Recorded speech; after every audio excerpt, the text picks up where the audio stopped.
Hello there once again. This is Alan Zindel for Political Dharma, and today I'm going to be giving you an update on the federal court case in which some minor parties are trying to get rid of California's top two primary system. The news, as of yesterday, is when I heard it.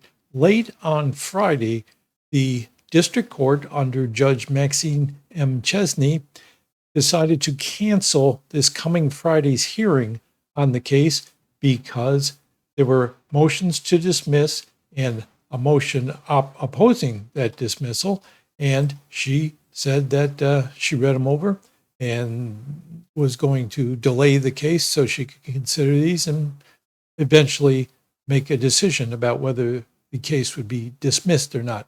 So to remind you of what this is all about, I've been talking about it. One of the main topics on the show has been the need for reforming the way we vote and elect people, and the need for more candidates and parties to have a realistic chance of showing what they can do and get the voters' support.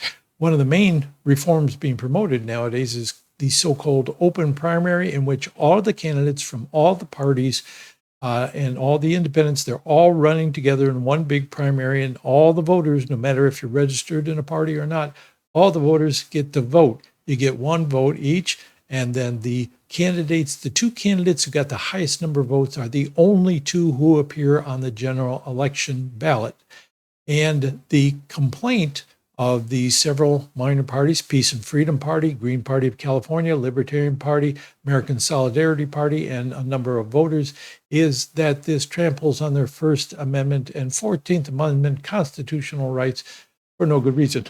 Let me take a selection from the opposition to the motion to dismiss that was written up by the lawyers for the parties that are trying to get rid of the top two system. Here is a summary of what their argument is about. The clear and unequivocal history over the more than a decade since the enactment of top two and over the 10 years since the decision in Rubin would be a state appellate decision that upheld the top two court case a while back, I think in around 2015, 10 years ago, has proven that the barrier to minor parties gaining access to the general election ballot has been proven beyond question to be functionally insurmountable. Let me give you a breakdown of what they are talking about. The top two system in California was first implemented in 2011.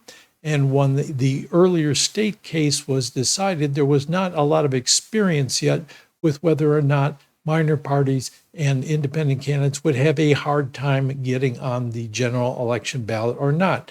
It seemed reasonable to suppose that maybe they could get enough votes to get into the top two.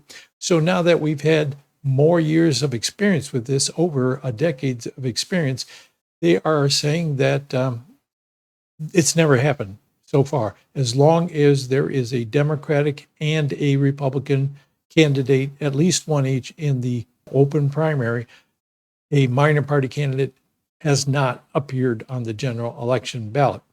So they go on to say this constitutes a insurmountable, severe burden by any measure, triggering strict scrutiny analysis under well-settled ballot access jurisprudence.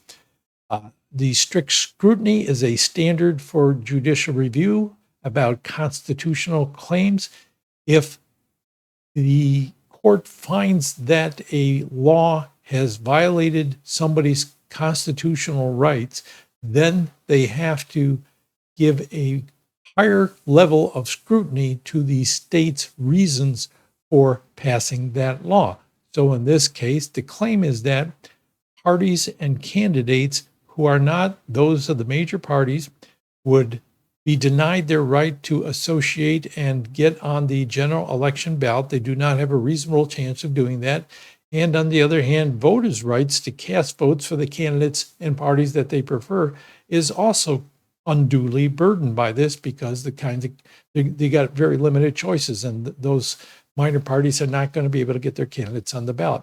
So the idea is that it burdens those constitutional rights of parties and voters, and therefore the court should hold the state to a high standard in having a compelling reason for doing this. Okay, goes on, requiring compelling state interest in the application of the least restrictive means to achieve any such compelling interest.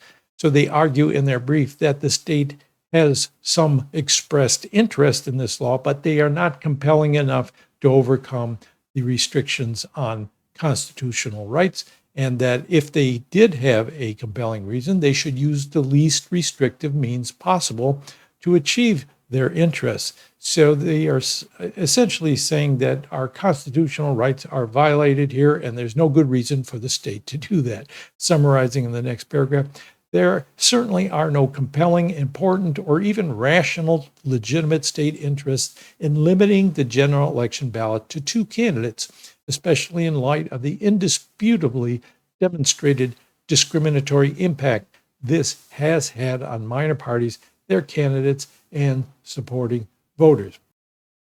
All right, so there you have a flavor of what's going on here. The idea is that in the history of this in the state of California, minor parties have never been able to get their candidate on the ballot when there is a Republican and a Democrat running in the primary. So, did I say in the primary? Minor parties have never been able to get their candidates on the general election ballot because they're weeded out in the primary, essentially. And they're arguing that the state has no good reason for doing that. It's unduly restrictive of our constitutional rights to form parties and get candidates we want on the ballot and then to vote for them. If there was a neutral rule that did not place an undue burden, it'd be okay. There are good reasons for limiting the number of candidates that can get on the general election ballot. But in this case, it's too strict, too severe, and too burdensome for voters and citizens, essentially, to be able to exercise their constitutional rights in a democratic republic. The ironic thing here is I think this is the coming election in 2026 for the state governor is the one in which a minor party candidate has the best chance that I have seen to actually get on the general election ballot. And I've been talking about this for a while too. This is Butch Ware of the California Green Party. He was also the vice presidential candidate with Jill Stein as the presidential candidate for the Green Party of the United States.